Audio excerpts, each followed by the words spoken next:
రాష్ట్రానికి ఏది మంచి జరిగినా హైలైట్ చేస్తా, నేను అది ఎస్టాబ్లిష్ చేస్తా, ఇంకా మంచి జరగాలని నేను కోరుకుంటాం.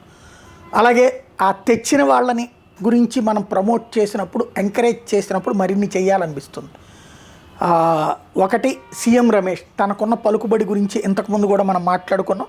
ఆల్రెడీ 2 బడా సంస్థలు, ఒకటి మెట్టల్కి సంబంధించినటువంటిది, ఆర్సెనాల్ మెట్టల్కి సంబంధించినటువంటి ఏదైతే స్టీల్ ఫ్యాక్టరీ అక్కడే, అట్లాగే ఫార్మాకి సంబంధించినటువంటిది అక్కడికి తీసుకురాగలుగుతున్న కేంద్ర ప్రభుత్వానికి సంబంధించిన సంస్థలను కూడా, ఆయుధ కర్మాగారాన్ని.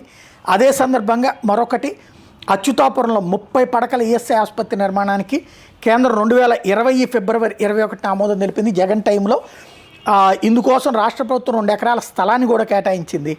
62.21 కోట్ల వ్యయంతో నిర్మాణ పనులను సెంట్రల్ పబ్లిక్ వర్క్స్ డిపార్ట్మెంట్ సిపిడబ్ల్యూడికి కూడా అప్పగించింది. ప్రహరీ గోడ నిర్మాణం కూడా పూర్తయింది అన్నటువంటి విషయం ఏదైతే తాజాగా వెలుగులోకి వస్తుందంటే, జగన్ టైంలోనే ఇచ్చేశారు కానీ ఈఎస్ఐ పూర్తి కాలేదు. అది ఇప్పుడు పూర్తి చేయించేటటువంటి దిశగా అడుగులు వేస్తున్నారు సీఎం రమేష్.